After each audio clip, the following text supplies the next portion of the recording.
the inside scoop with Alex and Jeff.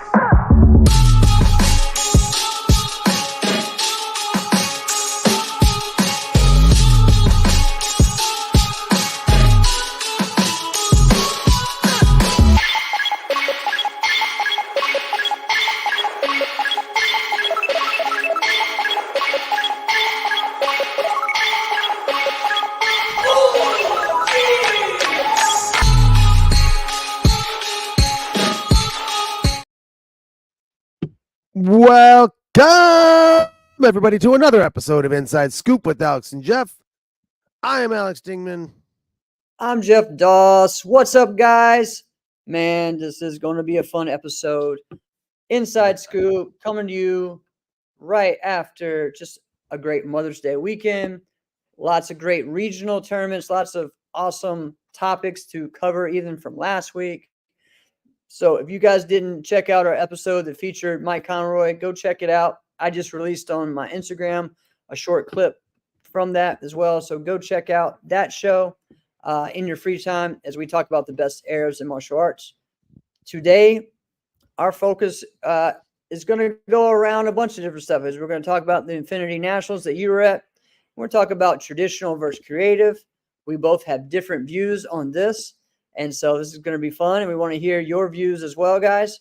Thank you also to Virtual Fight Tour for being a part of the show. Big event coming up, USA versus Europe in September. So make sure you guys get ready for that. And the King of New York tournament, which is always just an amazing competitive event. So should be fun. You know, it kind of seems like the King of New York this year is going to be it's going to be pretty hyped. You know, I know that we sent a pretty notable team over to the Bristol Open. Kind of feels like maybe that all is going to happen in New York this year. Bristol was kind of like, hey, this is where, if you're a top fighter, this is where you're going to be. Kind of feeling like that's going to be the case for the King of New York this year. But happy Mother's Day to all moms out there. Yes. Jeff. Yes. You have a plethora of great stories about your mom in regards to martial arts. Right. Give me another one. Give me a story. A story about my mom? Since we're fresh off of Mother's Day, you know, or maybe something about your mom, or how about, what did you do for your mom? Oh, well, we went over to my brother's after church. Well, actually in the evening, and went over there and just had a good, dinner and stuff. So that was good. I got her, a couple different things, and really it was just good, all of us being there together. That's the main thing.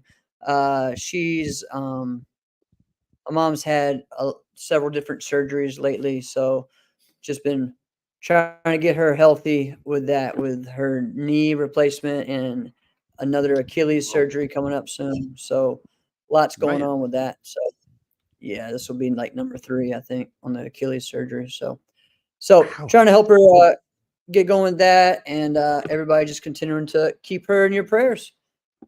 Yeah.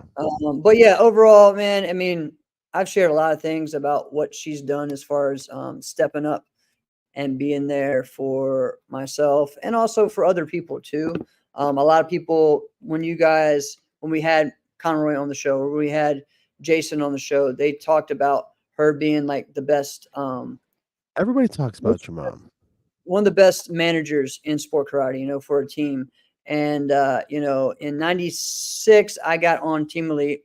And then I guess around March, after Charlie's tournament, she decided to step up and be the manager of Team Elite. So she was that from 97 until the end of 2001. And she kind of managed it up until I was done with my junior years. And when I turned adult, she said, all right, that's it. I'm done. I'm stepping away. It's a lot for me. And so kind of worked out. And she did an amazing job. Always just took that job very seriously. And, I think really loved it, treated every team member as like, another child or a niece or nephew. and was just a special person to everybody. All right. And she got really into it. She was always a great cheerleader as well, because she had that loud voice where everyone heard it at the finals. So so everyone kind of knew it was my mom's voice when she was, if she was there. Her and Jeannie Marks was someone like that too, Casey's mom. So both of them were very, very loud in that. So yeah, so just the energy she brought, and she did an amazing job later on when I brought out my tournament, and she started traveling again to go coordinate at all the national tournaments in the NBL and other places as well. We also did several other NASCO tournaments where she coordinated, like Dixieland and Battle of Atlanta and stuff. So Infinity Nationals, she was there several times, helping run that too. So well, yeah. I mean, a lot of people talk about your mom the way that you said, the way you just kind of explained, when you said she treated them like like they were her child. People talk about her as if that, like, that's the exact role that she had. So, which is very much appreciated. Everybody wants to have that. Yeah, a lot of people call her mom. Yeah. And I would agree with Brett that she's a fixture in sport karate. Yeah, for sure. My mom is a little different. My mom is. Have you gotten to meet my mom yet? No, just through stories. Oh yeah. Right. Well, yeah. My mom's got some stories. So, as if you may have, as if people know or don't know, my mom is from Sicily. Okay. Right. And when you meet her and you talk to her, you're like, oh, okay, got it.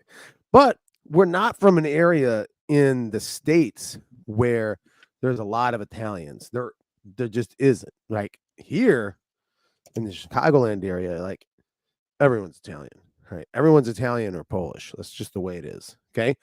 So, but like, yeah, if we were in Philly, if we were in New York, areas like that, like where there's a more,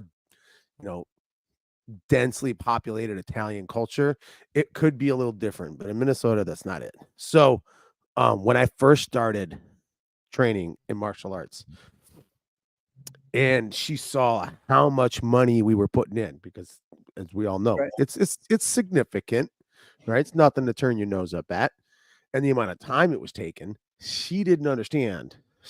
So she's like, is it really worth it? Why are we doing all this? This doesn't make any sense. This is not worth it. Like and that was her approach. And then, as it started to go on, she was like, okay, this is it.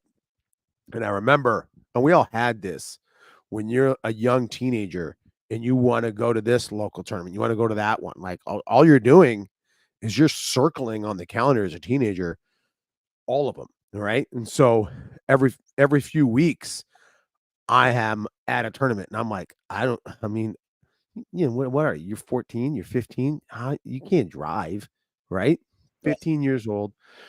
My mom never missed, right? She never missed an event, right? Which was pretty awesome to have at the time, to really have that contrast, to go from do we need to have this to she's not missing. So that was cool. Now, cool. Here's one story I'll tell you. So I dislocated my elbow. It was like the 05 Diamonds. Okay. I'm fighting this guy from Canada. It's like David Levine. I want to believe his name was. He was a very good fighter. Like he definitely pushed me. Like, I don't know how I'm gonna beat this guy. All right. Okay. I'm feeling like I should beat this guy, but as I'm fighting him, I'm like, ooh, his style is very challenging for me. So I'm fighting him. Muhammad Jahanbash is the center referee. And my arm takes this really weird position where he side kicks me right in the wrist, but my elbow and shoulder do not move. Right. So my elbow dislocates. Yeah. As that happens, I hook kick him in the face, right? And Muhammad says stop. I hit the ground. My arm feels like it's come off of my body. My mom, I'm laying on the ground. My mom bum rushes the ring, pushes Muhammad out of the way, right? And Muhammad's like, oh, what are you doing? Get out of here. And then my mom snaps. Right? I can't remember what she said, but it was definitely something angry, right? So we get up, everything's back to normal. I win the match. I'm holding my elbow. Muhammad comes up to me and he goes, is that your mom? I'm like, yeah, I'm sorry. Right? Yes, I'm sorry. And he goes, no. Is she Persian? And I'm like, Yeah. what? He goes, is she After Persian? And I'm like, Muhammad, look at me. Look at me. What would make you think she's Persian? And he goes, oh, well, she kind of looks Persian. You don't. I'm like, no, she's Sicilian. He goes, oh, okay. All right. But he was saying it like with a smile on his face, like, oh, I just found one of us. Right. And I'm like, no, I'm not Persian. Right. That's I awesome. don't know. That's- But at the same time, like, Hamid Feruzzi's Persian. You might not pick up that's true. on that. So I don't know, That's true. maybe. But That's anyway, true. no. So that was a funny moment. She's also got. Let me If she's saying something, you'll know where she's at. know it. Yeah. Yeah. As far as a funny story, just a couple that came to my mind that just to kind of show her personality a little bit of just that competitive spirit that sometimes you may not see, but like she's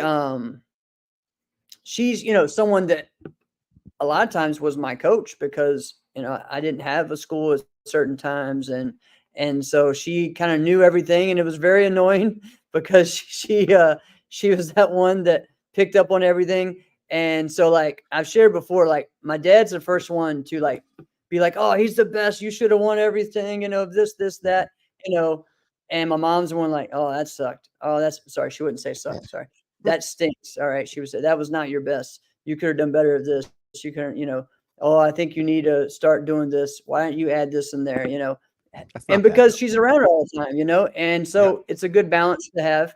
And but she's also my biggest supporter and tells me when I do great as well. So I could never but have my mom coach. My mom would lose her absolute mind. She might lose someone else's mind. I remember right. this. So it was like I don't know how to explain. We'll just call him my cousin. Okay.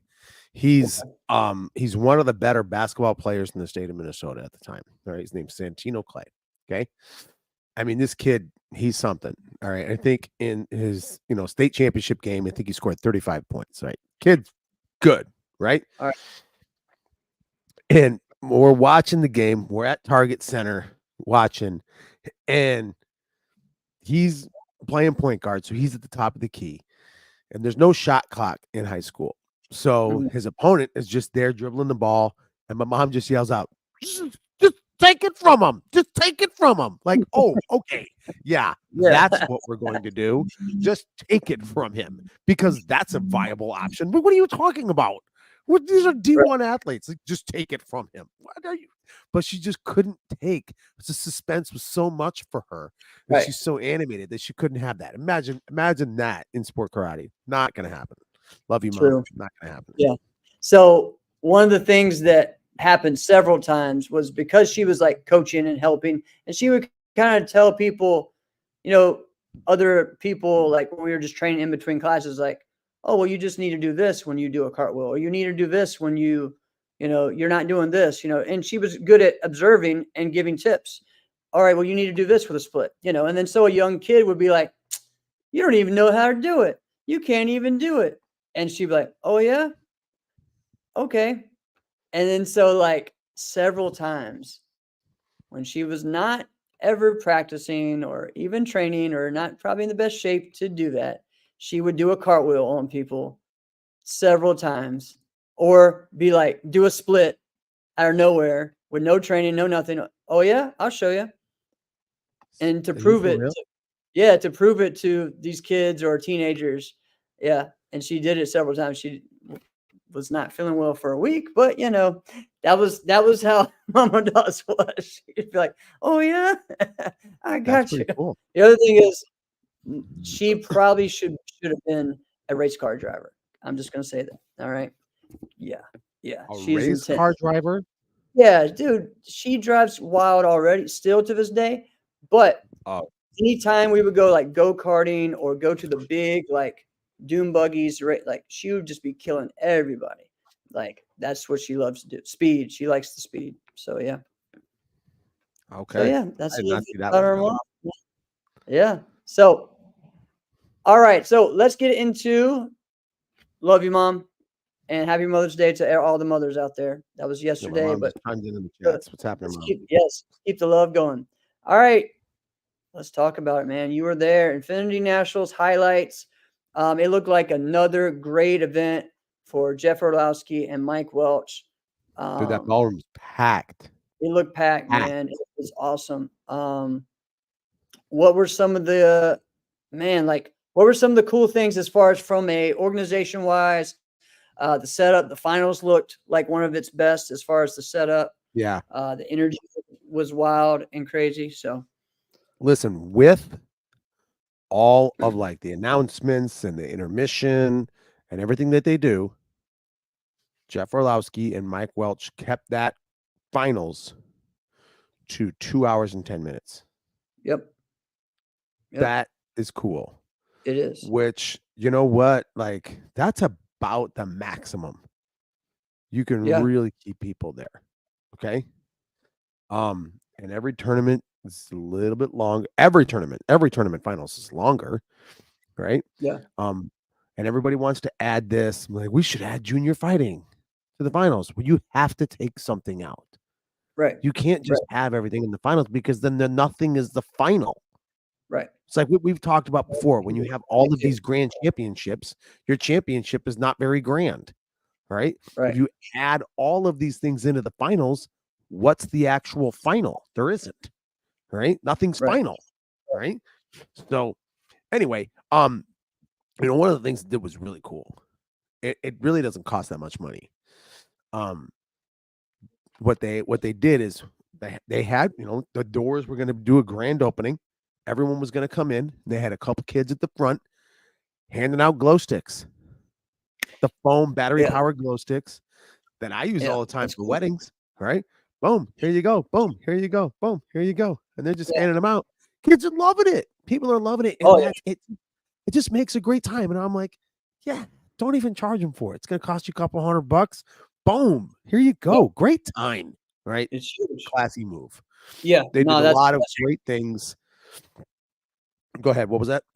Oh, yeah. I mean, so as long as they didn't do the stupid noise things that make the noise so bad. Yeah, so Super Grand used to do that all the time. And it would be like, so like you'll watch old videos of like Super Grands from back in the day, and all you hear, you're seeing like a traditional form going, and all you hear is burn, burn, burn. You're like, please stop. But it did get people excited, you know what I mean? So, but I love the glow sticks. I love the energy. Those guys always do an amazing job. So, yeah, I think the vuvuzelas would be too much. I mean, that's like basically having a pocket air horn. Yes, exactly. That's what it was. Yeah, the atmosphere was really cool. Jeannie, you're absolutely right. One of the things, and I said this on the broadcast because Joe Boone and I did the broadcast for sportmartialarts.com, which I think that they thought Joe and I would have more of a plan going in than we did. And we did not. And so when we were asking them, we're asking Corey, we're asking Nick, we're asking Emily. Well, we didn't ask Emily so much, but we were asking the guys. We're like, hey, well, how do you want us to, what do you want us to focus on? Who do you, they're like, don't worry about it. Just make sure you keep talking. And I'm like, well, wait, if you've ever listened to the podcast before, that's not something you need to tell me, right? To keep talking. But you should probably give me some kind of direction. You should give me some parameters. And you're like, no, let's just go. Like, all right, that's on you now. Right. Well, I think also like you and Joe, like that would be a great podcast, like for us one time. But I don't know about you guys commentating together because there's no like difference. You guys are pretty much very similar. I can't tell you how many times I was thinking that. I'm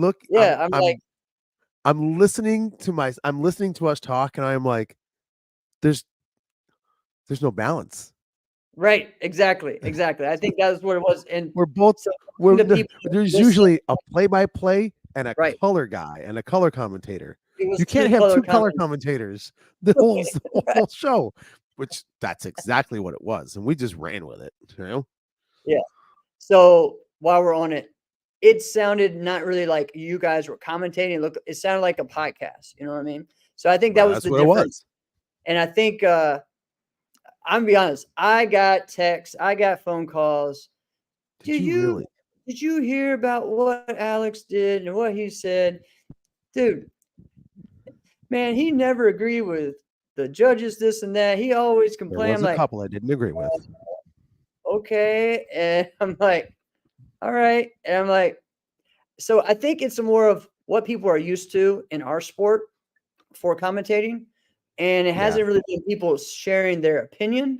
That's more of the podcast realm, right? Yeah. So I think you kind of got a clash of that. And I think that's the difference in learning how to commentate and learning how to podcast. But you also do have that gray area where you do want a little bit of insight of what the person thinks, especially if they have background in it, right? I mean, even sometimes at US Open, there's been some that was like, whoa, I kind of really it's a small little thing. Okay, I kind of thought that he would have got higher scores, you know. That happened to me at US Open. So those are a little bit lower than I thought. And that was about it. Not going into, oh man, he got robbed this or that. You know, more of, you know, this is what I think, you know, that was just a little odd to me. Other than that, you know, that's about it, you know. So Yeah, I went a little further than that. yeah, yeah, I think so. So I wasn't one of the bad, things with but I did go commentating- farther.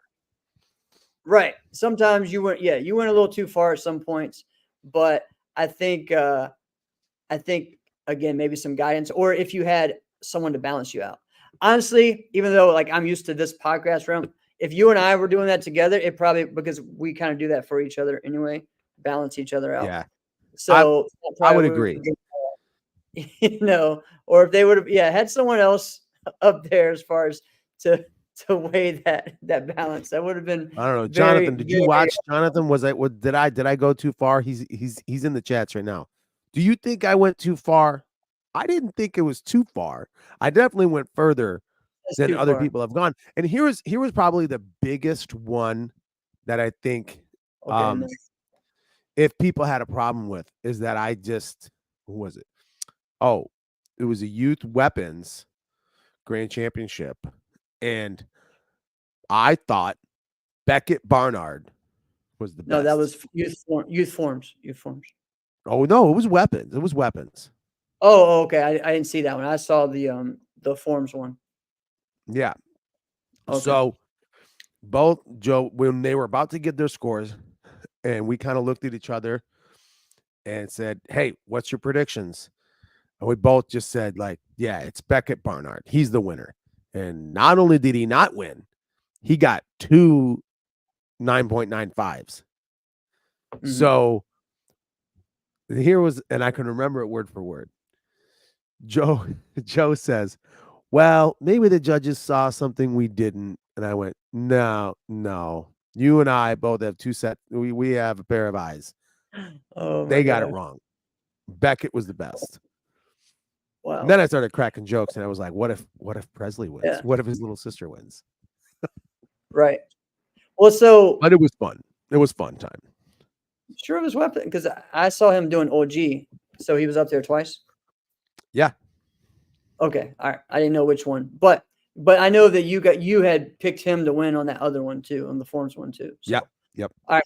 So I think, and I get all that, and I think we need a little bit more of that realism. But I think, especially with parents and kids, they're not used to hearing that. They're not used And to I just get flat that. out not saying, "Wait, this is my first win that my daughter won or my son won," and the commentator, all they're doing is bashing them, saying it's not, it's not, it wasn't a real win. So. But at the same time, we did give credit to Adeline Malajic. Like, she had a good form, and she was pleasantly surprised. She was like, "Wow, I can't believe I won." And we gave her credit, Right. She won doing a form Joe made, which I thought was kind of cool. I didn't know that. Right. So that was kind of That's cool. cool. That's cool. Yeah, no, I mean, I think you know, it's just an interesting take of where we can go with this in our sport, you know. Right. Because again, I didn't necessarily like the commentary at AKA when going back and listening, because I thought that there were some things where they were trying to cover up some stuff, and they ended up actually like bashing me in the process without really meaning to, right? Um, and I think sometimes we're trying to cover up everything and this and that, and we end up putting ourselves in a bad Going too situation, far. right? Yeah, we go too far, and people just can't. Yeah, again, people can't handle the truth, but also it's the truth of its perspective. It's not necessarily the truth. It's Word. your perspective on what you saw, you know. And so some people don't like hearing that. Well, this isn't your point, your time to say your perspective. You have your show on Monday to do that. Listen, I just think it's something for us to bring up and to realize that maybe we can all just kind of chill a little bit, you know. Here's the thing to me. Not being mean. Although Jonathan just said Well, I I'm just being mean. oh, yeah. No. All right. All right. One of the things you said, you made a comment about some girl's hair. Well, that got, again, tell a friend, tell a karate person, tell a karate parent. And then it comes to me that you were making fun of a girl's hair on the broadcast, which I didn't hear that at all, but I had heard, that's what I had heard, right? So yes, your perspective is your reality. Exactly, Patrice. So Yeah, Mom, you're right. You're right. It's yours. You get to have it all to yours, yourself. right. So this is what I mean with go back and explain what you said on it. Well, And then you told it- I'm looking at things and just saying, "Hey, there's that. We're all watching you. I'm looking right at you. This is something that's different, and I have to keep talking." Right? So her hair, we don't have to talk. I was told to keep talking. I think Right. sometimes, especially in forums, some people don't like it when people talk during people's forums, you know? This part's weird. Well, I kind of agree, but I just Yeah. did what I was told. Right. I know. Go ahead. So, um, her hair was just braided up pretty tight, almost like a cornrow. Right. So it was braided up pretty tight. So I looked at that and go, "Oh, she's got some pretty tight, braids here. Maybe she's had, has she had issues in the past with the ponytail getting in the way of her bow form? Right. That could be possible. I don't know. Right. That's it. That's That's all a I good said. That is and literally all I said. that's I didn't an even give an insight opinion. perspective. Just Yeah. made an observation. And see, that got twisted around to me that someone said that you were making fun of someone's hair. That's so funny. That's hilarious. That's what I mean. Some That's people how need much to sleep just I'm gonna lose over chill that. out. Yeah, chill out, right? All right, so I'm going to go into a little bit from the commentating, and I thought listening to one of yours, and specifically, at this term, especially even in the adults, Sure. we had the CMX winner versus the traditional winners, Yep. and that kind of got me into like, what our main topic is: traditional versus creative. Listening to, that Nicole, wait, one. real quick. Look at Yeah. Nicole just called it how it was. Yeah, so I was right. She Right. she keeps her hair in braids because she does get her hair cut in a ponytail. So look at my possible assessment was right. Right, but Right. okay, no big deal. It's not that big a deal. Nobody else chose to do that. Right. Maybe somebody Right. else looks at that now and goes, "Oh, that's a really good idea. I have problems with that getting caught in my hair too. Maybe I'll try that. That's not that big a deal." Anyway, continue. Sorry. All right. I don't even know where we're going with this. All right. So, Traditional versus creative. yes. So watching, Will Nevitt versus Cameron Kloss, those were the two main ones in the final. There were two other guys that both did great performances as well. I've never seen them before. It was, from the beginning, you guys said, it was between these two guys, right? Yeah, they were the highest class ones there. Right. And so while Cam is doing his form, Will went first. You were saying the whole time of, okay, Cameron has to do something. He's got to show me something here at the end. He's running out of time at the end. He's got to show me something. He's got to show me something. And I think explain what you were trying to say, and then I'll kind of go with as far as this. So what I Cameron. was looking at, listen, there's just certain areas where it's going to be hard to beat someone. Okay. Right. I think Chris Walker talked about when he and a few other guys went to, I believe it was the French Open, and they were competing against Chloe Bruce. Right. And they knew, listen, us beating Chloe Bruce here, like she's royalty. I think Like, it was actually the Irish Open or Flanders. It was one of those. Yeah. Either way, we're talking about a tournament in Europe where Right. the only person they've ever really seen do high level forms at like that level would be Chloe Bruce, right? And Chloe is one of the greatest kickers in forms history, right? Wow. She Wait, does time out. You just said that. I did say that. I wouldn't have her as high on the list as you put her. You can't You have a have list. never said she's one of the greatest kickers in sport in forms. You've never said that. Listen, two things can be true, Jeff. She can be overrated and she can be a great kicker. No, that makes sense. I get you. So this is what I'm talking about. Okay, so anyway, so I mean, they kind of looked at this and were like, okay, yeah, we're kind of all competing for second because it's her and it's here. That's kind of what I was bringing up, right? Is that kind of thing. It's Will Nevitt. It's Wisconsin. Look at where we are. Okay. So that's kind of what I looked at it. Like he makes the crowd like do backflips in their chairs, right? Because most times, yeah. I didn't hear it very loud. I wasn't there, so I don't know the energy of the crowd when he did his form. Yeah. And in the moment. He just opened a new school.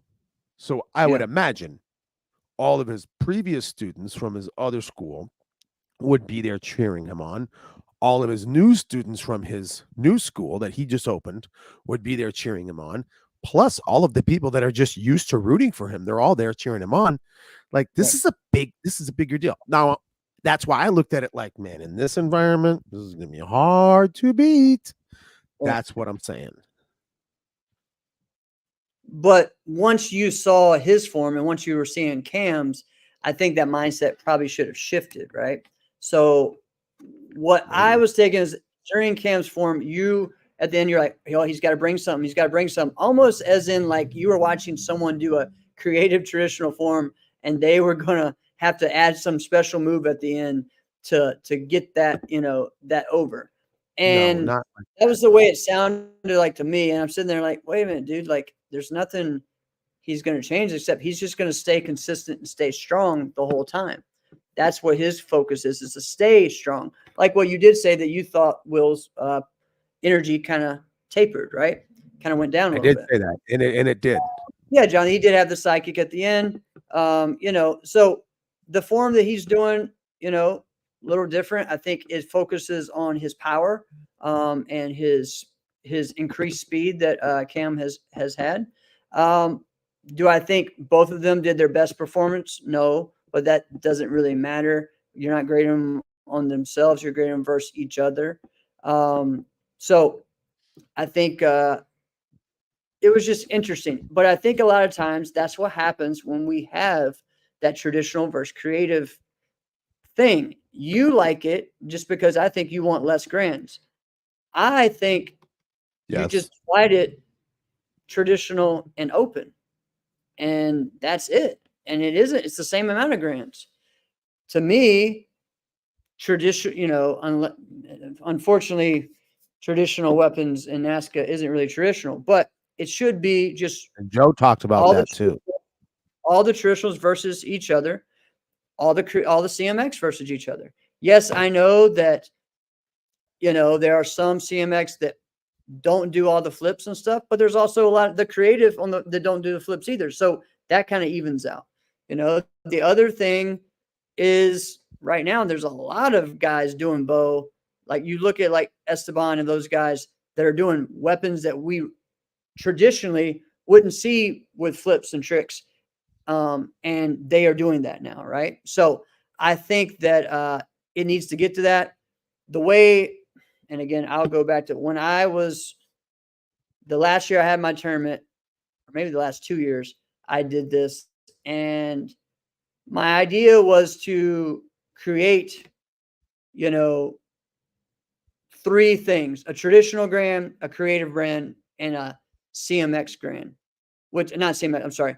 We had musical at the time, which musical and extreme were kind of the same, right? So the idea was creative forms, creative weapons were together, but also the rules for creative weapons were different, where there was no releases. It was just all body rolls and stuff. So it made it more similar to what you're doing, right? Traditional forms and weapons, very similar. And then you have the musical, which is the extreme stuff. So it made it Right. kind of all 3 of those made it work. You had a junior one for all 3, and you had an adult one for all 3. There's 6 grands there. Boom, you're done. Now, again, we didn't split male and female. You know, you could do that if you want to. I don't know. I think it's fine not to. In the juniors, I think in adults, yeah, you probably need to. I would agree But with that. but you know, that's just, I think there needs to be some perks and some differences from going from junior to adult, you know, and I think that's one of them.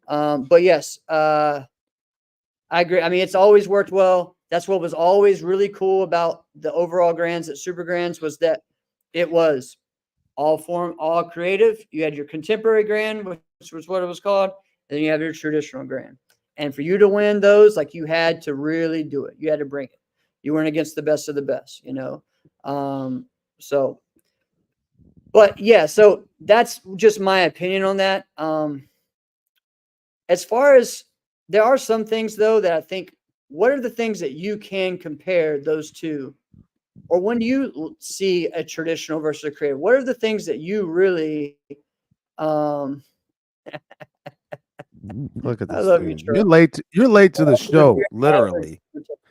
Troy, we've been talking about it. Troy actually did a really good job center refereeing. He was the center referee for all the fighting. He did a great job. Good, good. All right. So, what are some things that you look at when you have a traditional versus a creative? How are you comparing the two? So you can't.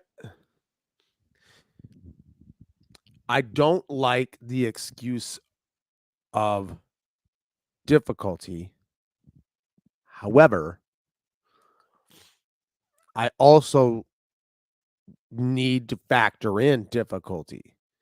If you do, and listen, this is going to sound ridiculous to all those who know this form. I forget what Japanese form it is. Jeff, what's the one where it's like all palm strikes? It's like palm strike, palm strike. It's like cat stances and palm strikes. Yeah, it's You know which one I'm talking about? There's several different ones that have that. But let's look at what I'm talking about. We're talking about like cat stances and different versions of that. Yeah. cat stances and palm strikes. Oh, oh, well, yeah. We got a form that's cat stances and palm strikes with 2 front kicks at the hip. Yeah. I do, and the Yeah. fact that you don't make Pretty a much mistake, but you don't make a mistake, I do have to factor that in, right? If you'll factor in difficulty from one traditional form to another traditional form, I have to at least factor in a little difficulty if we're having creative and traditional together. Like, that doesn't make any sense to not factor it in. You know what I mean? You can't just go, oh, well, look at, they didn't make any mistakes. Yeah, but they didn't do anything at that kind of difficulty level. On. That's right. You're right, Raquel. All right. On. So if someone does on, and then, you know, Noel Jellison's out there, there's a massive difference in that. Now, if someone does Unsu, right? Still not to that same difficulty level as Noel, right? But there's a way where you can do that and go, oh my goodness, look at this power. Look at the way we do that. Like, I think we'd have a much different, like, if we saw, and I think Joe even dropped this in on the commentary. If we see Ariel Torres Like, obviously, there's a big difference. You would look at that and go, okay, well, I do not have any problems with him winning. You see Mason Stowell, right? I don't have any Right. problems with them doing it. So what is it that they're doing that's different than what we're looking at here, right? They Yeah, have it's a significant amount of more speed and power, right? right, right. If the It's the difficulty is not intricacies. higher, something else has to be. So if you're not Yeah, making Kyle, mistakes, but you don't yeah. have anything that's high, then why am I scoring you high? Kyle De Silva, that's a great example. Good one, Leandro. Yeah, Kyle De Silva is a good example. So if nothing really goes and elevates to higher, why do you get high scores? That doesn't make any sense, right? Right. Like, and I'm using Noelle as an example. Like, you use Noelle, she's doing something that is incredibly high difficulty. She chose to bring her level high. You don't want to bring Mhm. the difficulty higher. What else is going to go higher? If you don't have anything, okay, then you made the choice. Nothing's Right. higher. You can't get higher scores. That's true. I understand that. I agree with that in a lot of ways. I think as far as comparison, like what you look at. So yes, punches, kicks, stances. You have to look at the cleanliness of the technique first, and also the stances. Like, so there's always something that, like, let's just say how it is. For a long time, the last year, most of the time in the juniors, the traditional forms would beat the CMX forms. And then the other way around would happen in the weapons. Okay. It would always be the other way. Not always, but most of the time. Right. So, when you would see that, so people's thing was, oh, well, their striking wasn't as clean, or their stances weren't as clean. I don't Okay. ignore that either. It's No, hard for and me to continue to score extreme forms higher if you don't lock your back leg in a front stance. right. Well, and for me, it's not even. It's if that doesn't happen, then the feet come up, and there are people that have Yeah. won multiple grand championships with their foot coming up, blading up off the ground. So they're actually all of their actual stance momentum is going down to the ground instead of being like rooted in the ground. But at the same time, I see the exact same thing happen with high level people that are winning in Japanese, Korean forms, traditional forms. So the same thing is happening. There's a lot that their feet are coming up, they're rotating over top, the heels coming off the ground on both. So it becomes something that people think, oh, that's just because it became a thing that, oh, well, that's creative stances. Creative stances are different than traditional stances. I No, don't think so. The I don't only believe that. difference for me or creative techniques are faster, so they're not going to go all the way full extension. Truth is, a lot of the high level, even you look at WKF, all right, competitors, they are shortening their techniques to go faster, and it drives me nuts. I don't understand it. A lot of people will just kind of halfway do stuff just to go faster. So it's not just a creative thing. It's not just a traditional thing. You can compare these things. So look, did they shorten this? Did their technique go all the way out? Did they extend their leg all the way? You know, so we're seeing this, happen, right? The other thing was, oh, well, that's the only thing. Oh, this is what I was going to get to. The only thing that to me is different is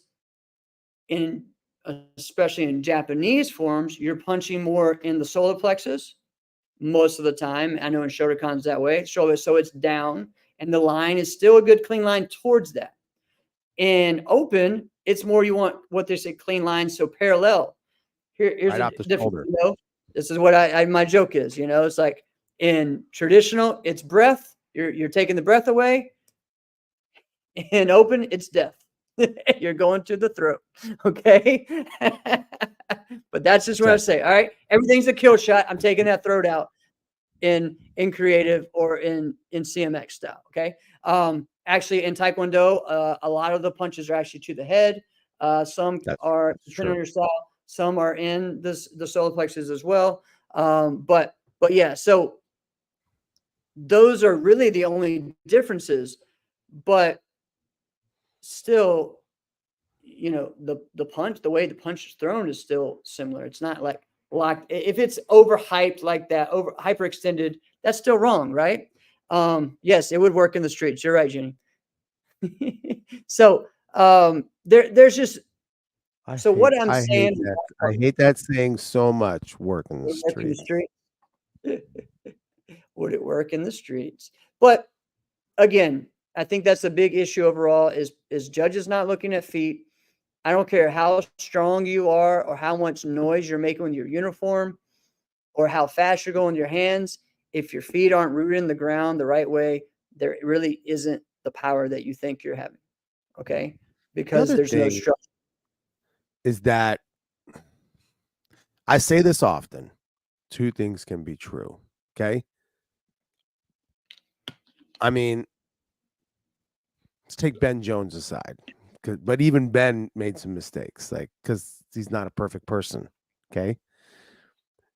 Everybody had mistakes in their performances. So with that, I have to weigh out as a ref which mistakes am I, because everybody's got them. I can't go, oh, look, his foot came up. He cannot win. Somebody has to. Someone right? has to. No, you're right. Somebody has to win.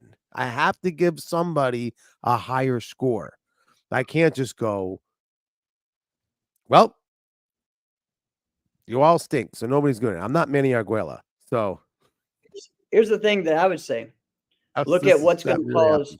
what's going to cause harm to you by throwing it that way first. Okay? So, the That's true. first issue for me is that what I'm always going to look at is if your hand's actually in a closed fist or not. Okay? Now, and again, I know I'm out there on this with the fingers apart. I know that's a real Okinawan thing, but I see that and I'm like, boom, I'm taking that with me. But I know they train it, in the jungles and everything, and you got it all the fingers of steel. Jungle.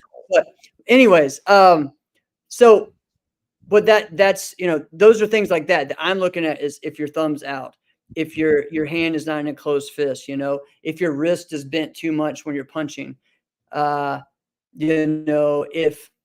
your foot isn't in the proper position that actually when you throw that side kick or whatever, it's actually going to most likely going to twist your ankle, or you're kicking with your baby toe. There's things like that that are going to happen first that are going to actually cause you injury. Then, as far as when you're looking at the rudeness of the ground, okay, are you going to fall when you actually hit something? If you hit something, are you going to actually be stable? So there's things like that that I look at first before anything else. So I don't know. And yes, I have judged a lot, guys, and I do judge. I'm just currently competing right now. Okay. So, but just in case people want to come in here and say, oh, you don't have an opinion. You shouldn't have an opinion because you currently aren't judging at tournaments. Yeah. Anyways, let's move on. You're going to ask the greatest kicker in Form's history to not have an opinion? Get the heck out of here. Go take a walk. All right. All right. Some rules that need to be refocused. Maybe some things that were different this weekend than a normal tournament. So I got one person that messaged me saying this was their first time doing a WSKL event. They really liked it, but Dude, it that's was a good different league. from I'll tell you that. That's a good league. Going to NASCA, because of them not being used to like the differences of a side kick to by being one, instead of two. Yep. There were some things like that that seemed a little, and then that, I don't think this is a thing that just happens anywhere.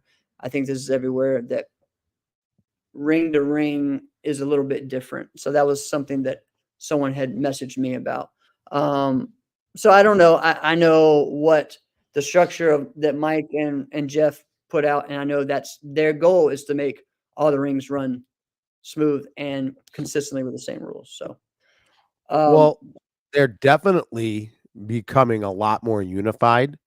Yeah. on what the rules are. They're growing as an organization, the WSKL, and they're doing a very good job. Right. I think, how do I say this? I think it's not so much how the rules are enforced as much as it is how things are called. I'll give an example. And I've given this one before as well, right? Like there are certain areas of the country where they will call things different than others. It's Hmm. just kind of what's in the culture. I've Right. I've I've given the example in the past of side kicks to the body in Michigan while someone's blitzing you. It's a tough call to get. That's going to be really tough. Like they like the offensive person a Mhm. lot more, even if something feels like, ooh, that should be a clash. They're consistent. They're pretty consistent. Pretty, not Yeah. totally. All right, giving it to the offensive fighter. Okay, Right. so you got to kind of weigh that in, regardless of what things are worth, right? Or how the rules are. It's just your tendency. It's like an umpire in a strike zone. Okay, so but I'll take that exact scenario, put that in Wisconsin. I think the pendulum swings the other direction in that kick to the body. They will call more kicks to the body than other areas. Sometimes where I'm like, oh, that's not. I mean, that might have touched, but that's not a point. It's a point, Right. right? There's Right. 100% going to be a Right. point there. So, and if you're not prepared for that, you could be down 3 before you realize, like, oh, I can't do it like Yep. this the same way, right? And you And may not it's realize it. that's true, Brett. I was just gonna say, if you were blitzing, doesn't matter if you're actually score or not, just moving forward. That happens sometimes, but also like Oh, the wow. thing is in the guys in the South, there was a They're lot more fast. kickers there, and actually well, there became a lot of people who were really good blitzers, but early, like late 80s or even 80s to late early 90s, there was a lot of great kickers from the South. But the other thing is, oh, it's like when I told you I had some issues with competing at the AAU tournament and fighting.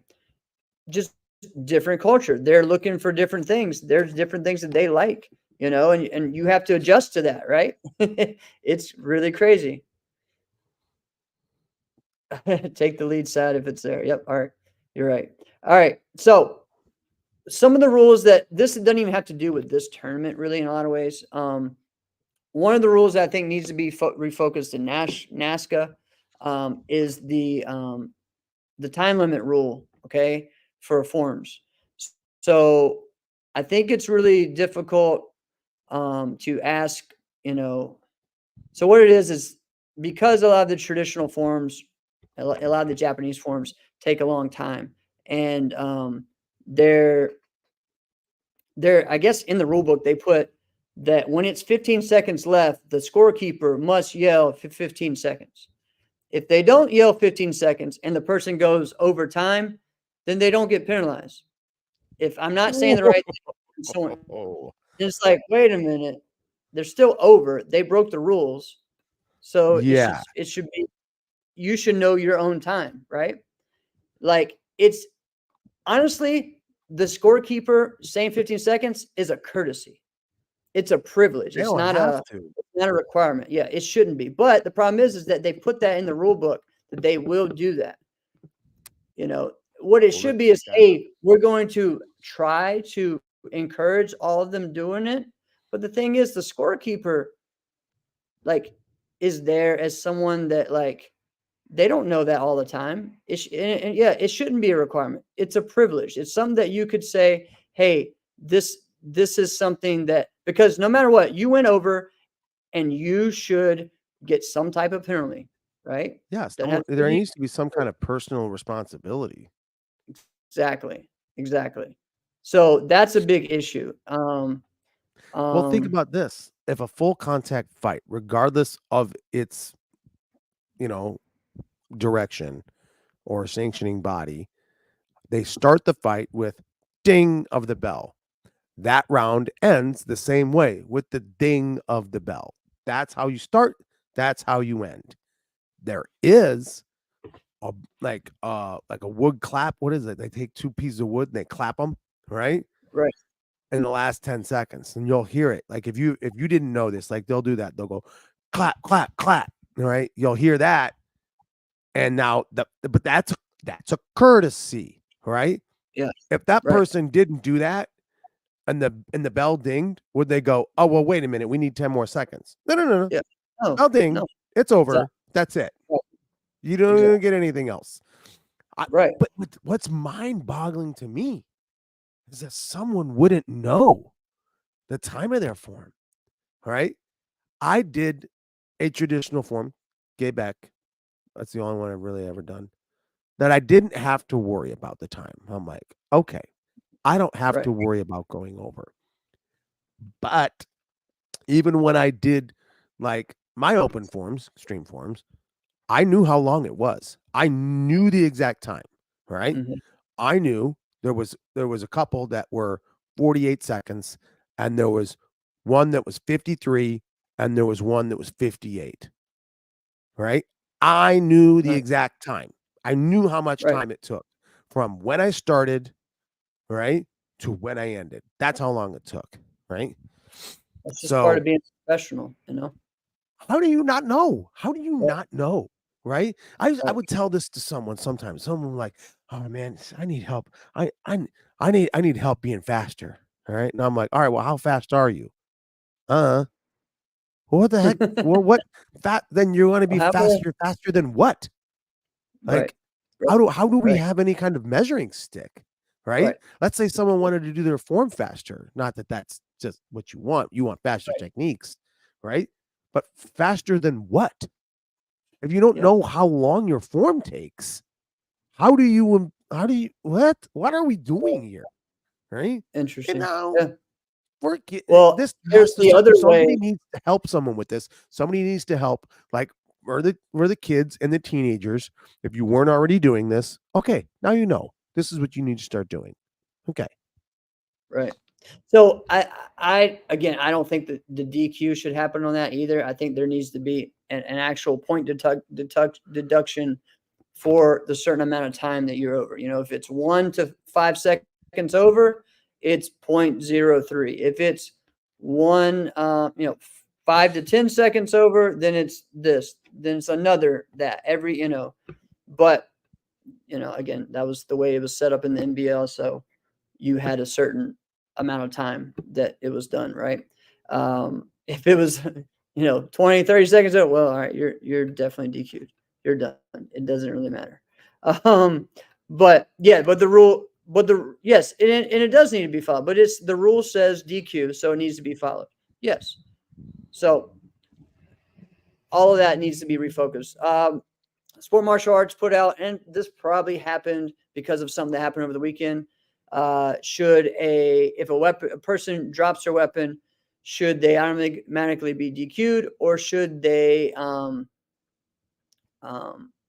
get a restart with no penalty, or I think I said no penalty, or with some type of penalty? I don't Let's think talk there should be a about restart at all. I don't think restarts need to happen at all. Unless the only time I think that there needs to be a restart is if someone breaks their weapon. Okay. But that should be an option. But really, in a lot of ways, they probably should just finish it, get creative and finish it, the way it is, and not get completely disqualified for your weapon breaking. for those who If think they if do it someone and drops their stab, weapon. I'm go sorry, I ahead. cut you off. My bad. Go ahead. No, I'm just saying, like, there's a difference in someone, like, it just dropped and they just end, or if someone, like, all right, it broke, and then now they're stabbed, and they really make the end of it work well. Like, and Yeah. to me, like, I'm gonna give you the score I was gonna give you before, because you continued on with what your idea. You killed that person. It In a might real fight, improve. your weapons will probably break, or something's gonna happen.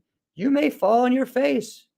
I know, again, we're not going back to real life, but you know what? Still, stop with the 5-second rule, John. Jeez. That's funny. Now, listen, for those who think That's that true too, Brett. they should get a restart if they drop, or for those who think that they should still have a chance to win if they drop their weapon. Okay? Listen to this. Okay? You drop your weapon, you slipped, you made a mistake, the weapon dropped. And it could have been early on in the form. And you might be thinking, I didn't even get to do my form. Okay. Hold on to that thought. I'm doing my form. I don't have a weapon. I'm doing an extreme form. And I slip and I fall, right? Or I don't even fall.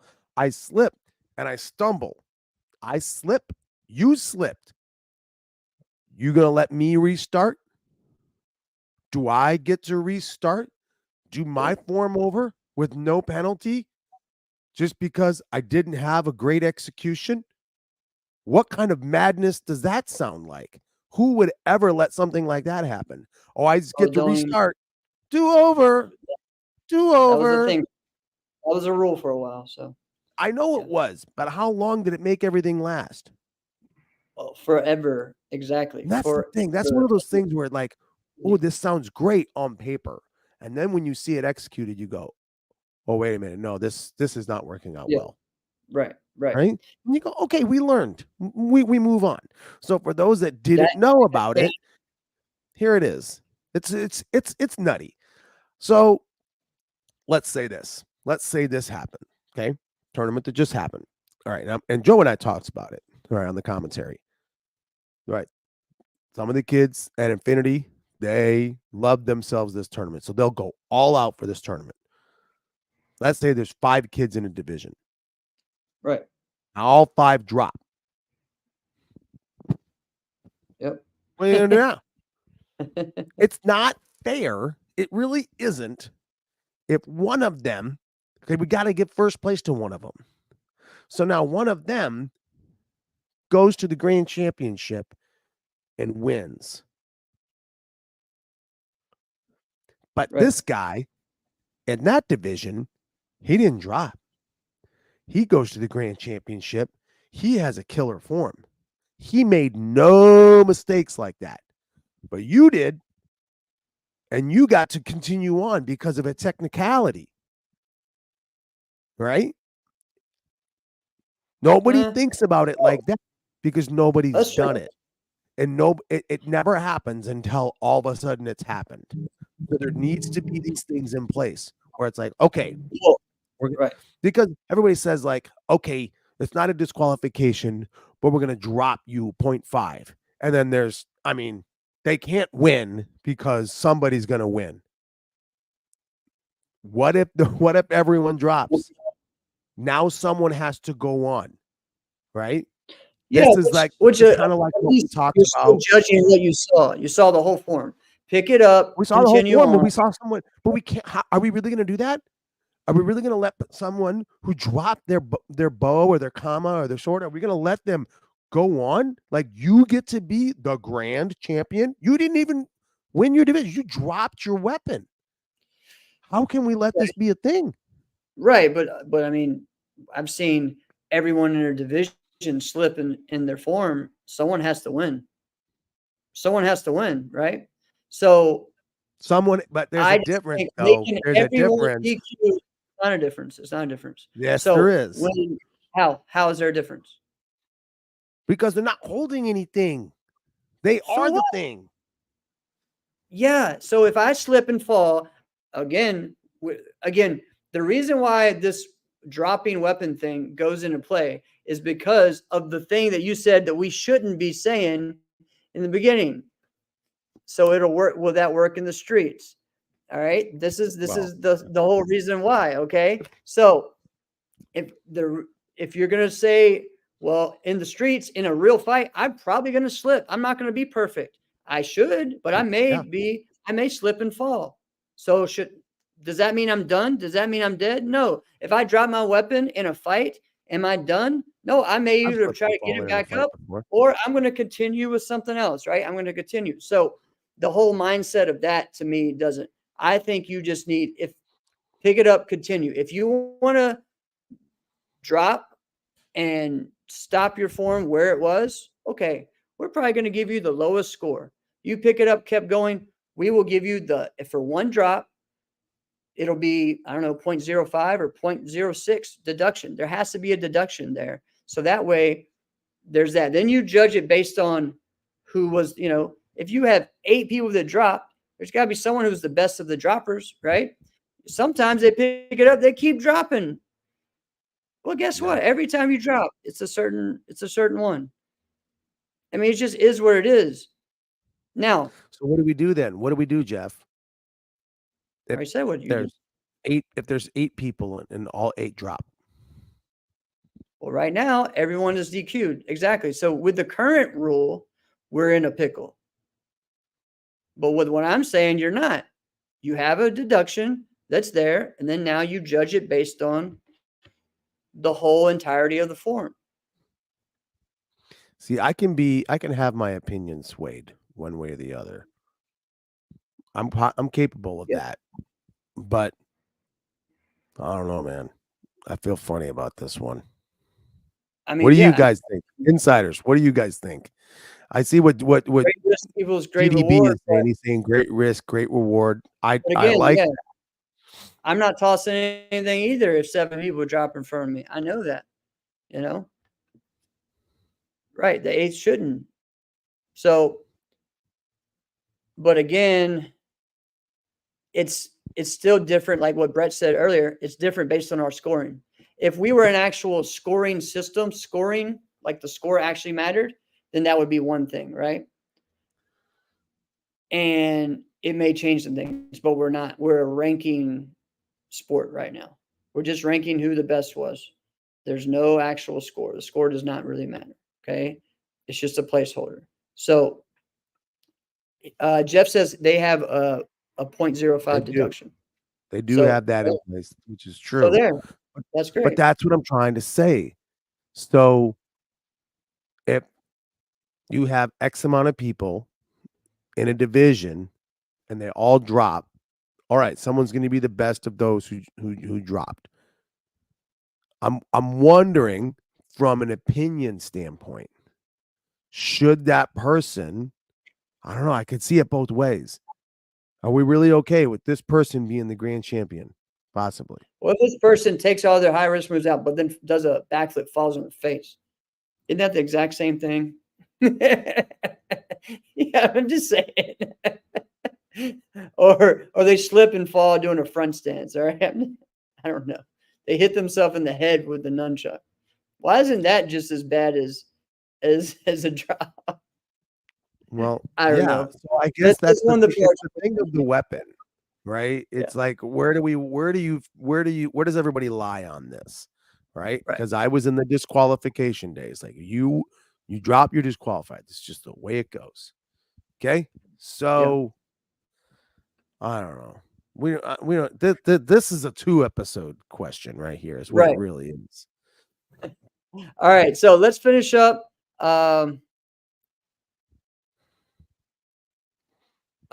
Yeah, that's a good one too. So she said Colin got DQ'd at workout for a tip at the end. He didn't drop. Let's be clear on the drop rule, and he still got DQ'd even though, like, it tipped. It didn't actually drop out of his hand. So, like it tipped, he just bobbled it. Yeah, bobbled it, and they called that the same as a drop. So, yeah, there does need to be that as well. There's a lot of different issues. Okay, I mean that's why I never like the restart thing, because technically, well, I don't know what it says in there as far as a restart. You can only restart if you have a drop or your weapon breaks. But at one point, I know that there's been some that just said you can use a restart anytime. So someone came in there and messed up their intro, said the wrong word. They asked for a restart. They gave it to them. Wait, what? No, it doesn't work that way. So said the wrong word. Yeah. So, well, like said the wrong name of the form or something. I don't know. Like I literally saw someone walk in, and for some reason, just in their mind, they just didn't feel like that was going to be their best form. They didn't even start the form. They asked to restart. and we had to play and listen to music all over again. I'm glad that's not a thing anymore. Anyways, It wasn't a black belt division though, was it? yes, it was. Oh, the answer is no. All right. So, anyways, this has been a fun episode. Hey, that's I true. want to mention something about the people fight. get DQ'd in weapons and not informed? Hey, I want to there you mention go. something about the fighting over the weekend. Yes, right? yes, we did really get into that. So there was some good fights. I don't want to get into everything because I feel like during the fighting it was pretty good, broadcast and explanation of what's happening during the fighting.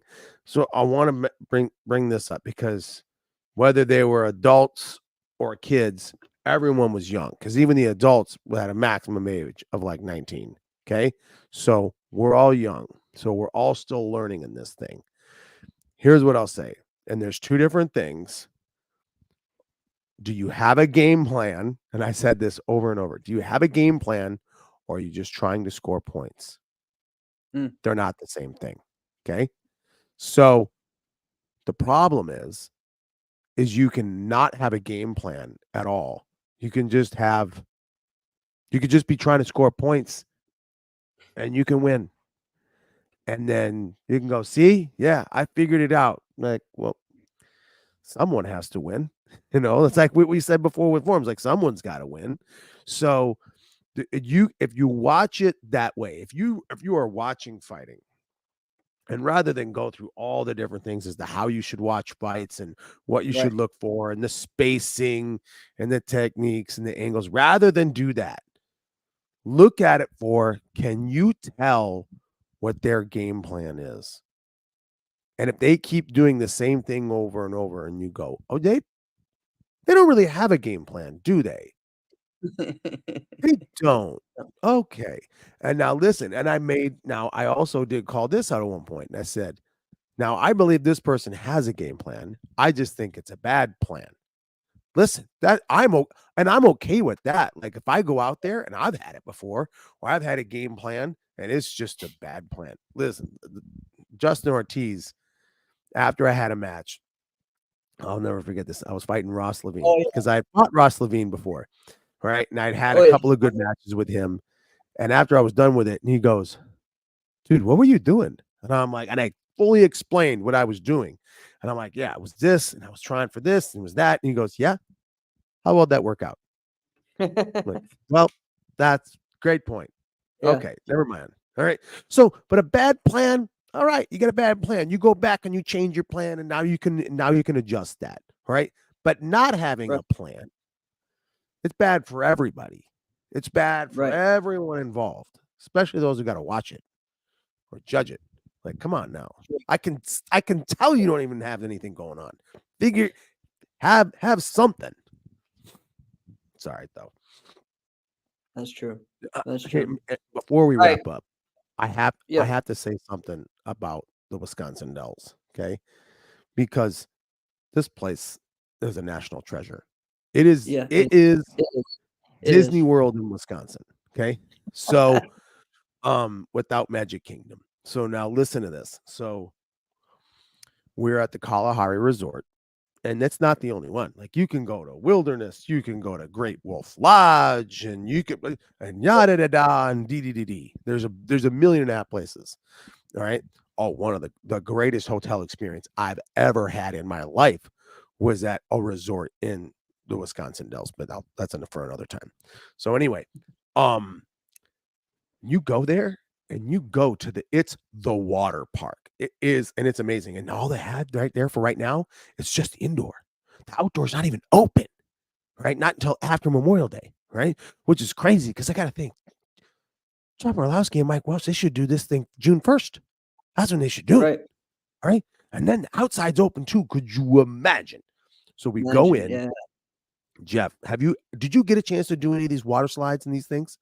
Yeah. When I went both years, 17, 18, or no, 16, 17, something like that. Yeah, I think it was 16, 17 you went. Yeah. It's crazy. Yeah, listen, it's fun. Yeah. These water slides, And you might think, okay, sure, it's water slides. It's not that big a deal. No, they're terrifying. They're absolutely terrifying. Right? There's 4 levels. There's toddler. Okay, got it. There's little kid. Okay. There's big kid. And there's I have just entered a new level of existence. This is terrifying. So here's the problem is they put the craziest ones right up front, right? So when you enter into a water park, now I've never been there before, so I don't know anything about this. So I see like, oh, perfect. We get there in 2 minutes, 2 minutes after it opens, right? Because it opens at 10 a.m., which for 3 kids at 10 a.m., that's basically 2:30 in the afternoon to kids, right? Like they are ready to go at 5:45 in the morning, right? Suits on, let's go, right? Gonna have to spend some time doing something. So when you get there, it's packed. But I see like there's these chairs and there's these everything right up front. So I'm like, awesome. Let's secure these chairs. Let's go. Not realizing this is where they make the big tidal waves. Like, okay, I'm not going to send my toddler in there. I'm not going to send any of my kids in there. We need to find a new place to camp out. Right. So we go, but we see, all right, here's the water slides. You do the little lazy river thing. Here's the water slides. So we go to the water slides. Yeah. I send them down. So my youngest or my middle son, so Zachary, right? He's 5. Louisa, who's 7. They said, no, he can't go by himself. And I'm like, no, I'll go with him. And they go, no, you can't go with all 3. You can have 2 at a time. But they can't go by themselves. Right. I'm like, wait, what are you talking about? And they go, they're too young to go by themselves. They can go together. They can't go by themselves. You can go by yourself. So now I'm all the way up at the top. So I'm like, wait a minute. So they can go by themselves and like in like a tandem? And they go, yeah, they can just kind of go together in a double tube. Okay. All right. I pause for a second. I'm like, everything's gonna be all right. And they go, yeah.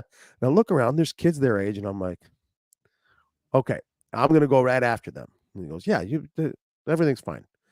I go, I'm not kidding you. Within a second and a half, it's pitch black. It's pitch black. You're going 100 miles an hour. I'm inverted. Yeah, and I'm like, I feel like I'm going to die. I'm going to die. My kids are already dead. They're dead. Right. And so I get down there and I'm like, I can't even believe this. Right. This is crazy. Troy, listen to this. Troy Sex is talking about the world's longest water slide story. Let me tell you the one. Troy's like, Alex, you got to come do this with me. Listen to this craziness, Jeff. So he takes me up. I don't want to go because it's the last day. I've already done the water slides, which I am like, this needs to end immediately. So we go there. He takes me up like, dude, this is going to be cool. This is going to be cool. You got to go. It's this toilet bowl thing. Like whatever this toilet bowl thing is. I'm like, all right. So we go. And sure enough, it just shoots you down for a quick sec. And it literally spins you around in a circle. And it's kind of cool. You're like, oh, this is cool. Yeah. You put your hands behind your head, you cross your feet, and it just kind of keeps you spinning. But they ask you ahead of time, like, hey, are you a strong swimmer? You have to answer, yes, I'm a very strong swimmer. Otherwise, you can't do it. Because it just all of a sudden, you just drop. And it's going fast. And you don't drop well. Right? You don't drop well. You drop like yeah, this, you're like on your head sometimes. Like it's absolutely. You drop onto your neck, right? So you go and it's like 9.5, 10 feet deep. And it's pushing, the water's being pushed down. So then you're trying to get yourself up. You got to hurry up and get off to the side because someone else is going to drop down soon. Dude, that sucked. It was awesome. And it sucked at the same time. So never again. I got a nice swim up bar though. That one was crazy. That one, it gets a little wild. Do you like the one where the bottom drops out from you? Like, excuse me, what did you say? You go the one where you go up into it and then you stand there and then they just push the button and the bottom drops out and you just go straight down?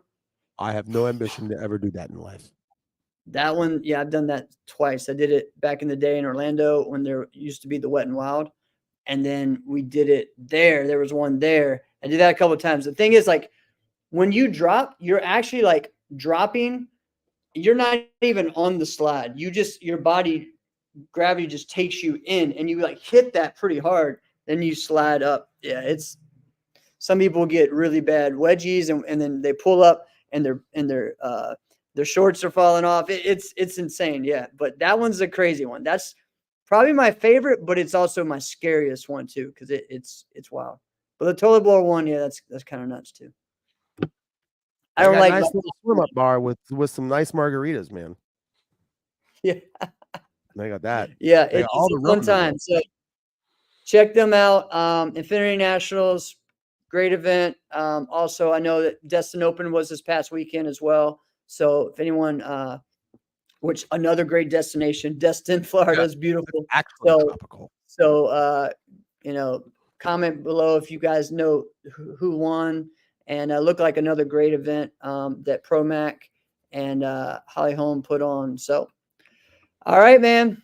Oh, guys, we will have Peyton's Extra Scoop this week, Wednesday at 9:30. So we're gonna have that and get you guys ready for the Pan Ams, which is actually this weekend. Pan Ams in Miami is this. Gonna be a cool time. All right, man. Let's do it. This has been another episode of Inside Scoop with Alex and Jeff. I am Alex Dingman. I'm Jeff Doss. See you guys next week.